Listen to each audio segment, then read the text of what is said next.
विवादित बयानों के लिए मशहूर असदुद्दीन ओवैसी और उनके भाई अकबरुद्दीन ओवैसी दोनों ने राजनीतिक बयानों से एक बार फिर सियासी पारा चढ़ा दिया है। अकबरुद्दीन ओवैसी ने तो इस बार सीधे उत्तर प्रदेश के मुख्यमंत्री योगी आदित्यनाथ को चैलेंज दिया।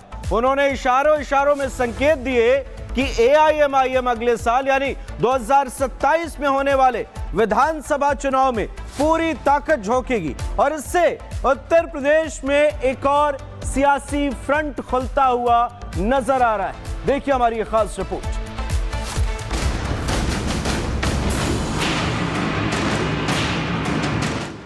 मिस्टर योगी तैयार हो जाओ, यूपी भी आ रहा हो। हाथ की उंगली पकड़ करके बाद में गला दबाने का काम भी उन्होंने करने का प्रयास किया।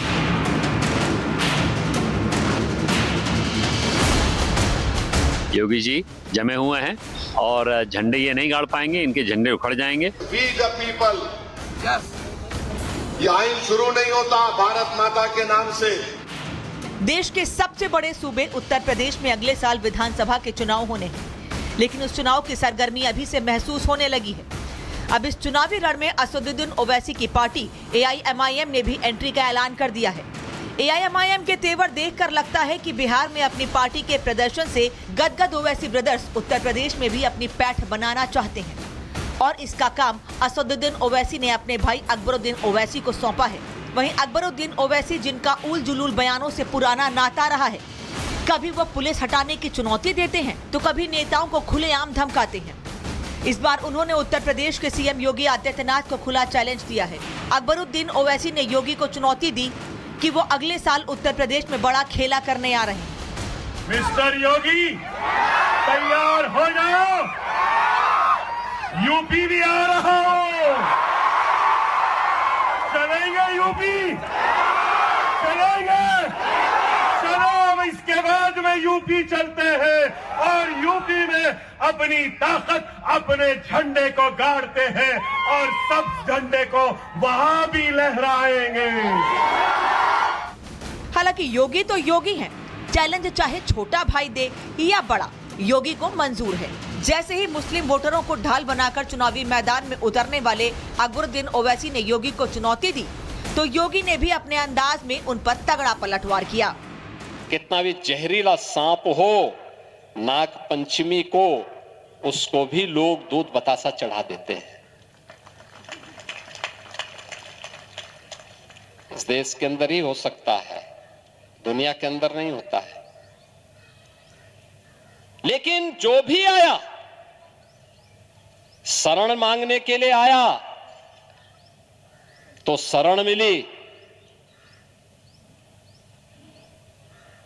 लेकिन यहां बहुत सारे लोगों ने शरण तो ली, लेकिन कुछ लोगों ने शरणार्थी के धर्म का निर्वहन नहीं किया।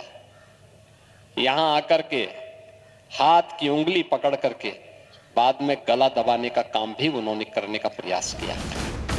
उत्तर प्रदेश में वोटों के ध्रुवीकरण की कोशिश में जुटे अकबरुद्दीन ओवैसी को बीजेपी नेताओं ने जमकर आड़े हाथों लिया।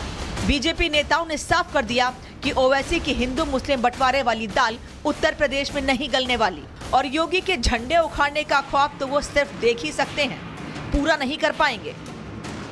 लेकिन मैं समझता हूँ योगी जी को परास्त करने वाला अभी कोई ऐसा व्यक्ति नहीं है जो आपकी तरफ से आ सकता है। योगी जी जमे हुए हैं और झंडे ये नहीं गाड़ पाएंगे, इनके झंडे उखड़ जाएंगे। उत्तर प्रदेश में अगले साल चुनाव है और ओवैसी उत्तर प्रदेश के मुस्लिम वोटर्स के जरिए अपना दावा मजबूत करने की फिराक में है।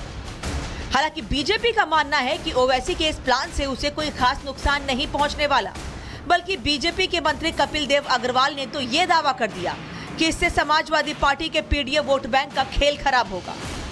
आइए ना, किसने मना किया, क्या करेंगे? सबका स्वागत, आइए, उनको भी देखेंगे और सबको देखते हैं ना, ओवैसी को देखा जाए, क्या बात है। मुसलमानों को इकट्ठा करने आ रहे हैं, किसने मना किया? देखते हैं, अभी तो हैदराबाद में इकट्ठे नहीं हुए, तो ऐसा कौन सा तीर चलाएंगे? योगी जी के नेतृत्व में शानदार काम चल रहा है, उसकी चिंता समाजवादी पार्टी कर रही है, हमको तो कोई चिंता नहीं। उत्तर प्रदेश के मंत्री कपिल देव अग्रवाल के दावे में इसलिए भी दम नजर आता है क्योंकि अखिलेश यादव का पूरा फोकस पीडीए वोट बैंक पर ही है। अखिलेश के इस पीडीए फॉर्मूले में पिछड़ा, दलित और अल्पसंख्यक वोटर आते हैं। और अखिलेश की कोशिश है कि इन 3 समुदायों के वोटर एक मुश्त सपा के खाते में आए तो उत्तर प्रदेश में सपा की सरकार बन सकती है। लेकिन अगर ऐसे में ओवैसी की पार्टी उत्तर प्रदेश में दम लगाएगी तो अखिलेश के अल्पसंख्यक वोटर्स में तो कमी आनी तय है। यही वजह है कि बीजेपी इन चुनौतियों को सीरियसली नहीं ले रही है और वो डंके की चोट पर ये कह रही है कि 27 में भी उत्तर प्रदेश में भगवा लहराएगा।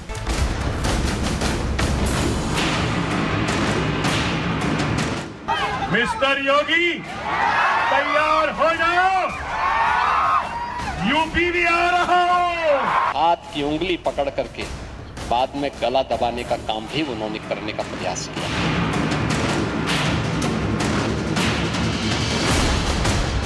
योगी जी जमे हुए हैं और झंडे ये नहीं गाड़ पाएंगे, इनके झंडे उखड़ जाएंगे। We the people. ये आइन शुरू नहीं होता भारत माता के नाम से।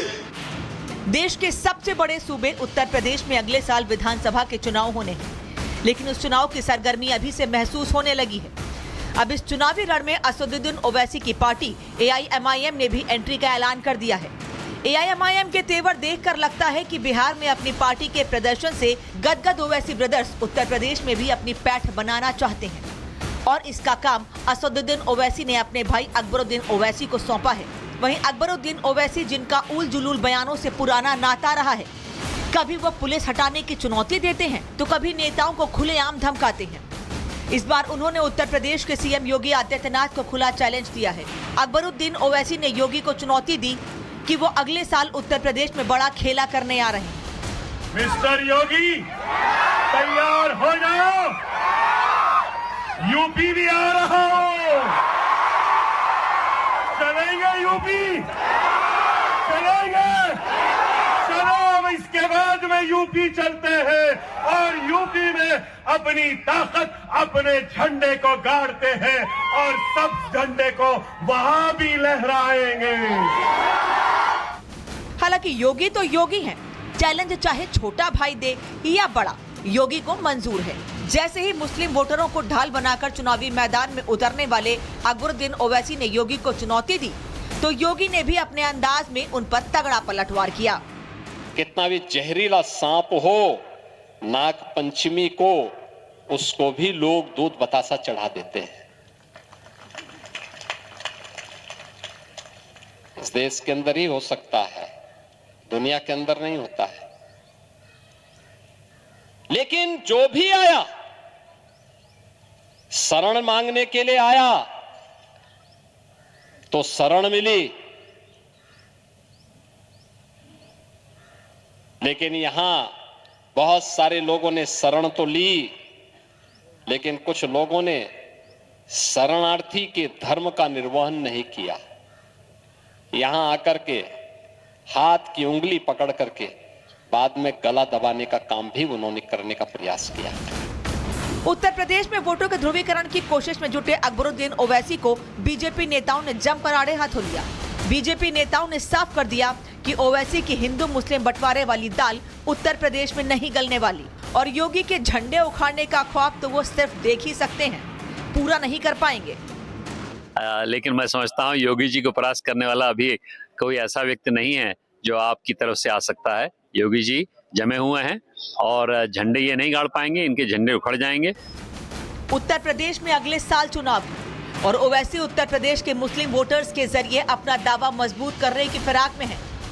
हालांकि बीजेपी का मानना है कि ओवैसी के इस प्लान से उसे कोई खास नुकसान नहीं पहुंचने वाला, बल्कि बीजेपी के मंत्री कपिल देव अग्रवाल ने तो ये दावा कर दिया कि इससे समाजवादी पार्टी के पीडीए वोट बैंक का खेल खराब होगा। आइए ना, किसने मना किया, क्या करेंगे? सबका स्वागत, आइए, उनको भी देखेंगे और सबको देखते हैं ना, ओवैसी को देखा जाए, क्या बात है। मुसलमानों को इकट्ठा करने आ रहे हैं, किसने मना किया? देखते हैं, अभी तो हैदराबाद में इकट्ठे नहीं हुए, तो ऐसा कौन सा तीर चलाएंगे? योगी जी के नेतृत्व में शानदार काम चल रहा है, उसकी चिंता समाजवादी पार्टी कर रही है, हमको तो कोई चिंता नहीं। उत्तर प्रदेश के मंत्री कपिल देव अग्रवाल के दावे में इसलिए भी दम नजर आता है क्योंकि अखिलेश यादव का पूरा फोकस पीडीए वोट बैंक पर ही है। अखिलेश के इस पीडीए फॉर्मूले में पिछड़ा, दलित और अल्पसंख्यक वोटर आते हैं और अखिलेश की कोशिश है कि इन 3 समुदायों के वोटर एक मुश्त सपा के खाते में आए तो उत्तर प्रदेश में सपा की सरकार बन सकती है। लेकिन अगर ऐसे में ओवैसी की पार्टी उत्तर प्रदेश में दम लगाएगी तो अखिलेश के अल्पसंख्यक वोटर्स में तो कमी आनी तय है। यही वजह है कि बीजेपी इन चुनौतियों को सीरियसली नहीं ले रही है और वो डंके की चोट पर यह कह रही है कि 27 में भी उत्तर प्रदेश में भगवा लहराएगा। Bureau report, Republic Bharat.